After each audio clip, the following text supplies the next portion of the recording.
आज हम बॉलीवुड के एक ऐसे राज पर से पर्दा उठाएंगे जिसे खुद बॉलीवुड उठाना नहीं चाहता और खुद बॉलीवुड उसमें फंस गया है। क्या हम जैसे मूवी रिव्यूअर्स को पैसा मिलता है या फिर कोई गिफ्ट मिलता है अगर हम किसी मूवी का अच्छा रिव्यू डालते हैं? क्या IMDb पे जो रेटिंग्स मूवी के स्टार्टिंग में आती है क्या वो रियल होती है? क्या कमेंट सेक्शन में जो लोग कमेंट करते हैं उनके कमेंट्स रियल होते हैं? और क्यों बॉलीवुड ही जिसने PR एजेंसीज को बनाया था उनके जाल में फंस चुका है? तो वीडियो थोड़ी लंबी हो सकती है क्योंकि हम बहुत सारे पॉइंट्स डिस्कस करने वाले हैं। तो चलिए वीडियो को शुरू करते हैं। बहुत सारे लोगों को ऐसा लगता होगा कि इन्हें कौन पैसे देगा, ये तो अपना काम ईमानदारी से करते हैं सारी चीजें, लेकिन मैं आपको रियलिटी बताता हूँ। करण जौहर की मूवी आती है जिगरा, जिसमें आलिया भट्ट भी प्रोड्यूसर थी और उसमें बहुत ज्यादा पैसा लगा था, लेकिन धर्मा प्रोडक्शन को कहीं ना कहीं अंदर से पता था कि ये मूवी फ्लॉप होने वाली, उतनी खास चलने नहीं वाली है। फिर स्टार्ट होता है PR गेम। हर जगह से मूवी के बारे में प्रेजेस आना शुरू हो जाती है। इनफैक्ट कुछ तेलुगु इंडस्ट्री के लोग जिनको हिंदी नहीं आती है उन्होंने भी मूवी हिंदी में देखी और उनका कहना था कि मूवी बहुत बढ़िया है। ऐसे बहुत सारी मूवीज है जिनके लिए पेड रिव्यूज होते हैं और ये सारा गेम मोस्टली गिफ्ट्स के बदले में होता है या फिर कैश के बदले में, ताकि ऑन पेपर चीजें ना आए। बॉलीवुड के 70 से 80% रिव्यूज पेड होते हैं। जी हाँ, 70 to 80%, यानी कि आप 10 रिव्यूज देख रहे हैं तो उसमें से 7 या 8 रिव्यूज पेड है।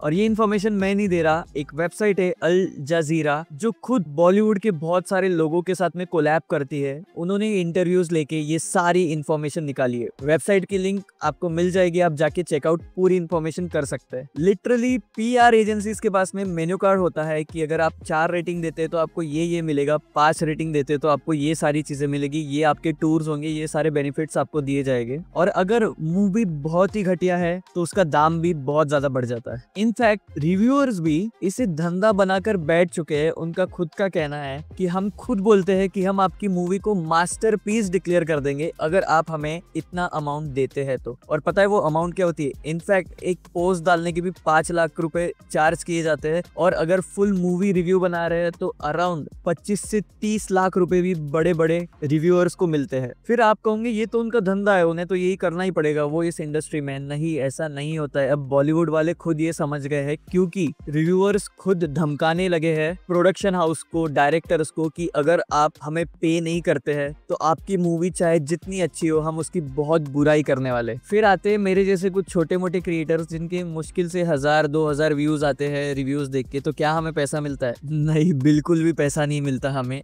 कुछ भी पैसा नहीं मिलता। ये जो बहुत बड़े हाई लेवल पे लोग पहुंच गए या फिर जिनके बहुत ही ज्यादा लाखों करोड़ों में फॉलोअर्स है या फिर पोस्ट है इंस्टाग्राम पे, उन्हें ये पैसा मिलता है। हम लोगों को जैसे को तो सिर्फ मुश्किल से थोड़े व्यूज भी आ गए ना तो उसमें ही घर चल जाता है। और हम लोग ना ये चीज शौक से करते हैं। जब हम लोग मूवी देखते हैं तो हमें ना पॉइंट्स आते हैं, तो हम लोग 10 लोगों में डिस्कस करते थे तो लोगों का कहना था कि हाँ आपके ये पॉइंट्स सही है। तो हम ऐसा सोचते हैं कि हम ये पॉइंट्स आप लोगों के साथ शेयर क्यों ना करें, आपको भी इसके बारे में क्यों ना बताएं। तो सीरियसली मोस्ट इंडिपेंडेंट रिव्यूअर्स सिर्फ पैशन के लिए कर रहे हैं और कुछ नहीं। इनफैक्ट यूट्यूब के हम एंटरटेनमेंट कैटेगरी में आते हैं जिसका CPM भी बहुत लो आता है, तो हमें व्यूज के पैसे भी बहुत कम आते हैं, इतने कम कि मुश्किल से एक समोसा भी अफोर्ड नहीं कर सकते। और पता है अच्छे रिव्यूज देने से मूवी इंडस्ट्री पे क्या डिफरेंस आता है? उनका बिजनेस 20 से 25% बढ़ जाता है अगर रिव्यूज अच्छे आ रहे हैं तो। जैसे आप बहुत बार देखते हैं कि कोई मूवी का ट्रेलर आया है उसमें बहुत सारे कमेंट्स है। नहीं, ये भी बॉट्स होते हैं। जैसे बहुत सारे सिंगर्स है जो व्यूज खरीदते हैं यूट्यूब पे, तो ये लोग भी कमेंट्स खरीदते हैं ताकि बॉट्स आके कमेंट करे और ऐसा लगे कि एंगेजमेंट बनी है और मूवी बहुत बढ़िया है। तो इसमें नुकसान होता है आपका और हमारा, क्योंकि हम बहुत एंगेजमेंट के साथ मूवी देखने जाते हैं और फिर हम खुद ये हो जाते हैं। तो इसके लिए क्या करें? ट्रेलर देख के सोचो समझो, अपने दोस्तों से बात करो, रियल रिव्यूज देखो ईमानदार लोगों के। मैं नहीं कहूंगा कि मतलब मेरे ही देखो, लेकिन है बहुत सारे ईमानदार रिव्यूअर्स भी है जो ऑन पॉइंट चीजें बोलते हैं, उनके रिव्यूज देखो समझो। और पता है बॉलीवुड में जितना मूवीज आज के टाइम में धंधा नहीं कर रही, उससे ज्यादा धंधा ये PR एजेंसीज कर रही है और लिटरली एक माफिया बन के बैठ गई है बॉलीवुड के ऊपर।